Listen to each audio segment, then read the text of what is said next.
नमस्कार, मैं डॉक्टर अर्चना त्रिपाठी आज आपको गॉस प्रोजेक्शन के बारे में बताऊंगी। यह एक बेलनाकार प्रक्षेप है। इस प्रक्षेप में यह कल्पना की जाती है कि ग्लोब को बेलन 45 डिग्री उत्तर और 45 डिग्री दक्षिण अक्षांश को स्पर्श करता है। इस प्रक्षेप का निर्माण जेम्स गॉल ने 1855 ईस्वी में किया था और इसका मॉडिफाई इसको O.M. मिलर ने किया था। जेम्स गॉल के नाम से इस प्रक्षेप को गॉस प्रोजेक्शन के नाम से जाना जाता है। इस प्रक्षेप में अक्षांश और देशांतर रेखाएं सीधी और सरल रेखाएं होती हैं और देशांतर रेखाएं समान दूरी के अंतर पर खींची जाती हैं, जबकि अक्षांश रेखाओं की लंबाई विषुवत रेखा से ध्रुवों की ओर बढ़ती जाती है। इस प्रक्षेप की खास विशेषता ये भी है कि इसमें सभी अक्षांश रेखाओं की लंबाई 45 डिग्री लैटिट्यूड्स के बराबर होती है, क्योंकि जो बेलन होता है वो ग्लोब को 45 डिग्री अक्षांश पर स्पर्श करता है। अब मैं एक एग्जाम्पल के तौर पर आपको इस प्रक्षेप के बारे में बताना चाहती हूँ। Draw mathematical Gauss projection for the north America having RF 1:10 crore and interval is 15 degree. सबसे पहले हम नॉर्थ अमेरिका के लिए गॉस प्रोजेक्शन की रचना करनी है गणितीय विधि के द्वारा, जिसकी प्रदर्शक बिंदु 1/10 करोड़ है और इंटरवल 15 डिग्री है। सबसे पहले अगर नॉर्थ अमेरिका का प्रोजेक्शन बनाना है तो हमें ये देखना है कि नॉर्थ अमेरिका का अक्षांशी और देशांती विस्तार क्या है। नॉर्थ अमेरिका का अक्षांशी देशांती विस्तार अगर हम एटलस में देखो 7 डिग्री नॉर्थ से लेकर के 89 डिग्री नॉर्थ है, तथा देशांती विस्तार 53 डिग्री वेस्ट से लेकर के 180 डिग्री वेस्ट है। तो सबसे पहले ये पता लगाएंगे कितने अक्षांश है और कितने देशांतर है। अगर हम 15 डिग्री का इंटरवल लेते हैं तो 7 डिग्री नॉर्थ से लेकर 89 डिग्री नॉर्थ है, तो 0 डिग्री भूमध्य रेखा होगी, 15 degree latitude, 30 degree north latitude, 45 degree north latitude, 60 degree north latitude और 75 डिग्री नॉर्थ लैटिट्यूड और 90 डिग्री नॉर्थ लैटिट्यूड। क्योंकि जो नॉर्थ अमेरिका है उत्तरी गोलार्ध में या नॉर्दर्न हेमिस्फीयर में पड़ता है, इसलिए हमें नॉर्दर्न हेमिस्फीयर को नॉर्थ लैटिट्यूड को लेना होगा। इसके अलावा हम देशांती विस्तार की ओर देखते हैं तो ये देशांती विस्तार 180 डिग्री से अगर 15 डिग्री का इंटरवल रखें तो 180 डिग्री का एक बनेगा, दूसरा 165 का बनेगा, तीसरा 150 का बनेगा, चौथा 135 का है, पांचवा 120 का है, छठवां 105 का है, सातवां 190 का है और आठवां आपका 75 का है। उसके बाद आपका 60 डिग्री का है, उसके बाद 45 का है, फिर आपका 30 डिग्री का। तो इसमें अगर सेंट्रल मेरिडियन को देखा तो सेंट्रल मेरिडियन 5 डिग्री 105 की वेस्ट में 105 देशांतर पड़ते हैं, 105 की वेस्ट में ईस्ट में आपके 5 देशांतर पड़ेंगे, तो 105 डिग्री को हमने सेंट्रल मेरिडियन ले लिया। अब इस प्रक्षेप की रचना कैसे करेंगे, कुछ स्टेप्स के बारे में हम चर्चा करेंगे। इस प्रक्षेप को अगर गणितीय विधि से इसका निर्माण करते हैं तो इसमें हमें 4 स्टेप्स से होकर के गुजरना पड़ता है। पहला है कि सबसे पहले रेडियस का पता लगाना, दूसरा कि 45 डिग्री लैटिट्यूड की लंबाई क्या है उसका पता लगाना, तीसरा ये है कि भूमध्य रेखा पर 2 देशांतर रेखाओं की दूरी क्या है उसके बारे में कैलकुलेट करना, चौथा कि भूमध्य रेखा से विभिन्न अक्षांशों के बीच की क्या डिस्टेंस है उसके बारे में पता लगाना। तो ये 4 स्टेप्स हैं जिनके द्वारा हमें पता लगाना होता है, क्योंकि गॉस प्रोजेक्शन की रचना जैसे हमने ये की है तो ये हमें सबसे पहले ये भूमध्य रेखा के बारे में पता लगाना, 2 देशांतर रेखाओं के बीच में क्या लंबाई इनके बारे में पता लगाना, और उसके बाद में हमें ये पता लगाना कि विभिन्न अक्षांश उनके बीच की क्या दूरी है, तो इनके बीच में हमें दूरी क्या उनके बारे में हमें पता लगाना है, तभी हम गॉस प्रोजेक्शन की रचना कर पाएंगे। तो हम फर्स्ट स्टेप पे चलते हैं। सबसे पहले रेडियस कैलकुलेट करते हैं। रेडियस कैलकुलेट पृथ्वी के लवकर गोले का अर्धव्यास है ये, और पृथ्वी का जो वास्तविक अर्धव्यास है 63 करोड़ 50 लाख है और प्रदर्शक भिन्न का हर है 10 करोड़ है। तो 63 करोड़ 50 लाख में 10 करोड़ से अगर डिवाइड करते हैं तो इसकी जो जिसका जो रेडियस आता है 6.35 सेंटीमीटर। तो रेडियस से ही हम 45 डिग्री जो लैटिट्यूड है उसकी लंबाई का ज्ञात करेंगे, इसलिए रेडियस निकालना बहुत जरूरी था। तो सेकंड स्टेप में हम length of the 45 degree latitude 45 degree अक्षांश की लंबाई है उसको हम क्या कैलकुलेट करेंगे। इसका जो फॉर्मूला है 2 पाई आर कॉस 45। 2 पाई का मान है 22/7, आर का मान है 6.35 और कॉस 45 का मान है 0.7071। अगर लॉग टेबल में आप देखेंगे तो इसकी जो लंबाई आई है 45 डिग्री लैटिट्यूड्स की, वो आपकी आई है 28.22। जैसे आपके पहले हमने जो प्रेडिक्शन बताए थे, अगर हम 10 करोड़ का लेते हैं तो अगर भूमध्य रेखा की लंबाई निकालते हैं तो वो 39.9 समथिंग आ रही थी, लेकिन अगर 45 डिग्री की लैटिट्यूड्स की लंबाई निकालेंगे तो वो भूमध्य रेखा की लंबाई से कम होगी। इस प्रक्षेप की खास विशेषता है कि इसकी जो भूमध्य रेखा की लंबाई है वो वास्तविक लंबाई से कम पाई जाती है।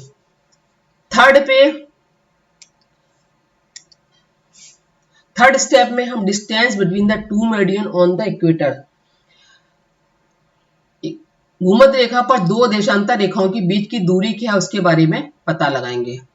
तो इसका फॉर्मूला है 2 pi r in 2 pi r cos 45 into interval divided by 360।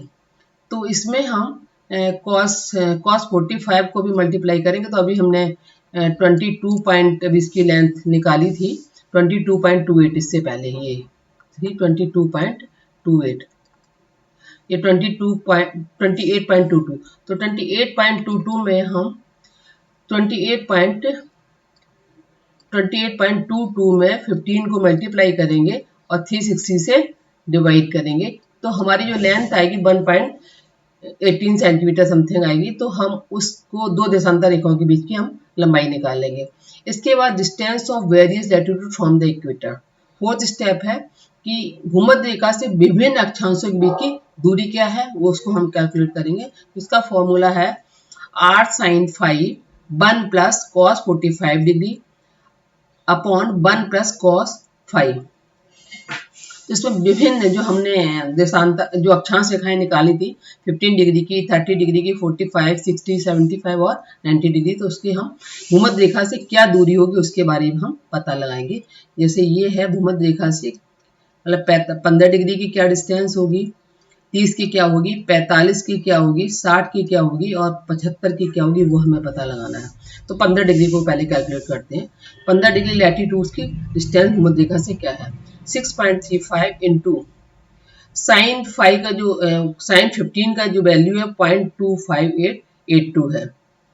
इसके अलावा 1 प्लस कॉस 45 की वैल्यू हम लोग पहले ही पता लगा चुके, तो 1 प्लस 0.7071 ये सभी में रहेगी। इसके अलावा 1 प्लस कॉस 5, 1 प्लस कॉस 5 का मान कॉस 15 का मान है 0.9659, तो कॉस 15 के मान को हमने यहाँ पे रखा है और इसके अलावा इसको सबको मल्टीप्लाई किया तो इसकी वैल्यू 2.8 डिवाइडेड 1.96 1.42 सेंटीमीटर आई। 15 डिग्री लैटिट्यूड्स का जो मान है भूमध्य रेखा से 1.42 सेंटीमीटर आया है। इसके बाद 30 डिग्री लैटिट्यूड्स को भी हम कैलकुलेट करेंगे, इसकी भूमध्य रेखा से दूरी क्या होगी।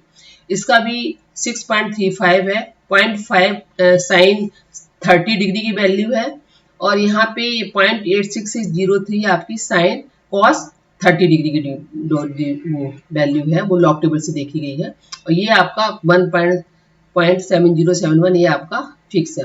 तो आपने तो इससे डिवाइड किया, तो डिवाइड करने के बाद इसकी जो वैल्यू आई 5.8 डिवाइडेड बाई 1.8 तो 2.9 सेंटीमीटर 30 डिग्री लैटिट्यूड्स की distance I from the equator.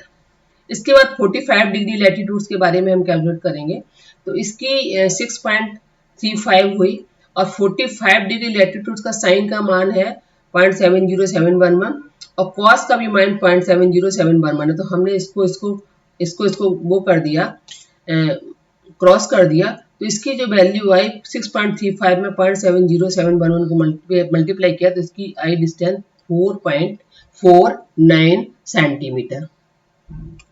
इसके बाद अगला जो स्टेप है, इसके बाद 60 डिग्री लैटिट्यूड्स की भी लेंथ निकालेंगे फ्रॉम द इक्वेटर। 60 डिग्री अक्षांश की भूमध्य रेखा से दूरी क्या होगी उसके बारे में पता लगाएंगे। तो 6.35 तो ये हमारा रेडियस है, 0.8646 साइन 60 डिग्री की वैल्यू है, 0.5 साइन कॉस 60 डिग्री की वैल्यू है और ये 0.7 जो cos 45 डिग्री की है। तो इसको हमने सबको मल्टीप्लाई किया, तो मल्टीप्लाई करने पर 9.3 डिवाइडेड बाई 1.5 आया।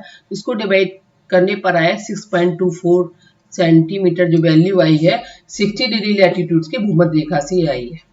उसके बाद 75 डिग्री को कैलकुलेट करेंगे। 75 डिग्री का भी फॉर्मूला वही 6.35, ये वैल्यू है साइन 75 की वैल्यू है, और ये कॉस 75 की वैल्यू है 0.2588। इसको जब सॉल्व किया तो सॉल्व करने पर 10.5 अपॉन 1.25 आया, और इसकी value I 8.4 centimetre from the equator. 75 degree latitude की डिस्टेंस आई है। इसके बाद 90 डिग्री लैटिट्यूड का कैलकुलेट करेंगे, तो 6.35 इंटू 1 प्लस 6, ये 1 वैल्यू आपकी 90 डिग्री साइन की वैल्यू आई है, और ये कॉस की वैल्यू आई है 0। तो इसको जब हमने सॉल्व किया तो हमारी जो डिस्टेंस आई 10.84 सेंटीमीटर। अब हमने चारों स्टेप्स में जो जब हमें प्रोजेक्शन का निर्माण करना है, तो इस प्रोजेक्शन के लिए हमने सारी वैल्यूज निकाली जो हमारे लिए एसेंशियल थी, जो हमें प्रोजेक्शन बनाना था।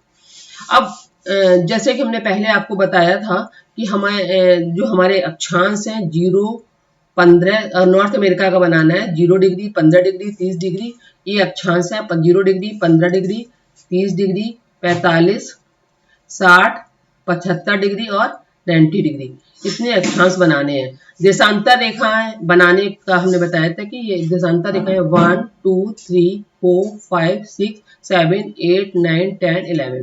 तो ये 11 हमें देशांतर रेखाएं बनानी है। तो क्या करना है कि सबसे पहले length of the 45 degree latitude, हमें पूरी लेंथ नहीं लेनी, क्योंकि हम विश्व का मानचित्र नहीं बना रहे हैं, हम सिर्फ नॉर्थ अमेरिका का मानचित्र बना रहे हैं। और नॉर्थ अमेरिका को हमने बताया था कि नॉर्थर्न हेमिस्फीयर में पड़ता है, और जिसका अक्षांशीय विस्तार कितना है और देशांतीय विस्तार करना कितना है, उसके आधार पर हमें प्रोजेक्शन बनाना है। तो सबसे हम एक लंबाई खींचेंगे, एक रेखा खींचेंगे जिसकी लंबाई हमें अभी हमारी निश्चित नहीं है। उसमें हम क्या करेंगे, डिस्टेंस बिटवीन 2 मेरिडियन, 2 देशांतर रेखाओं के बीच की दूरी क्या है। तो हमने देखा कि 1, 2 हमें 11 मेरिडियन खींचना है। ठीक है, तो पहला मेरिडियन ये हो गया। उसके बाद दूसरा 1.18 पे यहाँ मार्क किया, तीसरा यहाँ मार्क किया, चौथा यहाँ मार्क किया, पांचवा यहाँ पे 1.18 सेंटीमीटर का मार्क किया, छठवां यहाँ पे मार्क किया, सातवां यहाँ पे मार्क किया, आठवां यहाँ पे मार्क किया, नौवां यहाँ मार्क किया, और 1.18 का 10वां यहाँ मार्क किया, 11 यहाँ मार्क किया, और बची हुई जो आपकी डिस्टेंस उसको आप साफ, उसको रबर से आप साफ कर दीजिए रेजर से। इसके बाद आप इस पे 90 डिग्री का एक एंगल की, जिसकी भी लंबाई हमें ज्ञात नहीं है, इस पे भी 90 डिग्री की एक सीधी रेखा खींच दीजिए। इसके बाद क्या करना है कि जो इसके बाद हमें जो रेखा खींची है उस रेखा पे हमें डिस्टेंस लेनी की 15 डिग्री लैटिट्यूड की भूमध्य रेखा से दूरी क्या है। तो 15 जो हमने रेखा सीधी खींची है, इस पे हमने 1.42 को मार्क किया। इसके बाद 30 डिग्री की दूरी है भूमध्य रेखा से, भूमध्य रेखा से 2.9 है, तो यहाँ से 2.9 मार्क की। इसके बाद 45 की जो डिस्टेंस है, ये 45 की डिस्टेंस है 4.49, तो इसको 0 डिग्री से यहाँ पे 4.49 को यहाँ मार्क किया। इसका 60 डिग्री की जो डिस्टेंस है 6.24 सेंटीमीटर, तो 0 डिग्री से 60 का 6.24 हमने यहाँ पे मार्क किया। इसके बाद 75 डिग्री की जो डिस्टेंस है 8.3 सेंटीमीटर, तो 0 से हमने यहाँ पे मार्क किया। उसका 90 डिग्री की जो डिस्टेंस है 7.84 सेंटीमीटर, वो हमने यहाँ पे मार्क किया। तो हम यहाँ भी इस साइड में भी मार्क कर देंगे, यहाँ भी मार्क कर देंगे। इसके बाद फिर हमने ये सीधी रेखा यहाँ तक 90 डिग्री तक हमने खींची, और जो हमारी बची हुई रेखा उसको हमने रफ कर दिया और इरेजर से भी इरेज कर दिया। इसके बाद फिर हमने ये पैरेलल, इसके बाद ये पैरेलल रेखा यहाँ पर डाली, और डालने के बाद जो हमारे जो देशांतर रेखाओं के बीच की दूरी ऊपर भी हमने यही मार्क कर दी, 1.18 की डिस्टेंस से 11 बार मार्क कर दी, और करके दोनों सारे पॉइंट्स को हमने यहाँ पे मिला दिया। ये सारे पॉइंट्स ऐसे करके यूं करके मिला दिए। 120 का मिलाया, 135, ये 105 का मिलाया, 90 का मिलाया, 75 का मिलाया, 60 का मिलाया, 45 का मिलाया, 30 का मिलाया।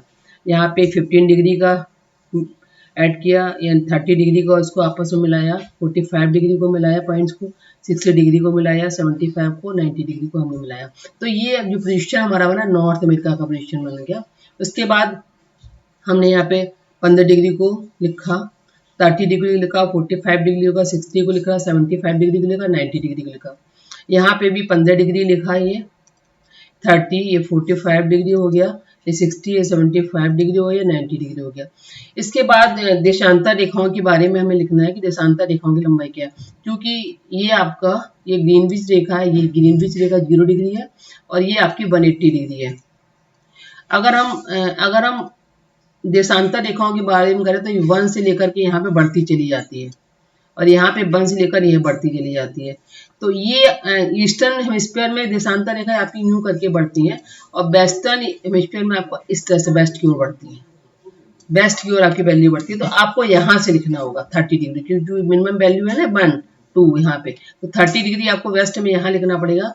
तो हमने यहाँ से 180 डिग्री लिखा, 165 लिखा, 150 लिखा, फिर उसके 135, फिर 120, फिर उसके 105, फिर उसके 90, उसके बाद 75, 60, इसके बाद 45 और 30 डिग्री लिख दिया। इसी प्रकार से ऊपर लिख दिया। तो इस प्रकार से जो हमारा नॉर्थ अमेरिका के लिए गोल्फ पोजीशन का निर्माण हो गया। इस प्रक्षेप की जो जैसे कि आप इस प्रक्षेप को देख रहे थे, इस प्रक्षेप की विशेषताएं क्या है? इस प्रक्षेप की विशेषता है कि इसमें अक्षांश रेखाएं जो लैटिट्यूड होती हैं वो सीधी और सरल रेखाएं होती हैं। इसके अलावा जो देशांतर रेखाएं भी होती हैं वो सीधी और सरल रेखाएं होती हैं। देशांतर रेखाएं जो होती है बराबर दूरी के अंतर पर खींची जाती है, जैसे अभी आपने मार्क किया था 1.18 सेंटीमीटर। तो देशांतर रेखाओं की लंबाई जो है, दो देशांतर रेखाओं की लंबाई के बीच की जो दूरी होती है वो बराबर रहती है। जबकि अक्षांश रेखाओं की जो लंबाई होती है, जैसे आपने देखा है 1.40 है, बीच में आपका 10.84। तो जैसे जैसे भूमध्य रेखा से ध्रुवों की ओर बढ़ेंगे तो इनकी बीच की दूरी बढ़ती चली जाती है। ठीक है। इस प्रक्षेप की जो खास विशेषता है, न तो ये यथाकृति प्रक्षेप है, ना ये समक्षेत्रफल प्रक्षेप है, लेकिन इस प्रक्षेप की जो विशेषता है कि इसमें अन्य जो बेलनाकार प्रक्षेप होते हैं उसकी अपेक्षा इसमें विकृति कम रहती है। इसकी जो मैप इस प्रक्षेप में जो बनाए जाते हैं वो उनमें डिस्टॉर्शन कम पाया जाता है। इसलिए विश्व का मानचित्र बनाने के लिए इस प्रक्षेप का उपयोग किया जाता है।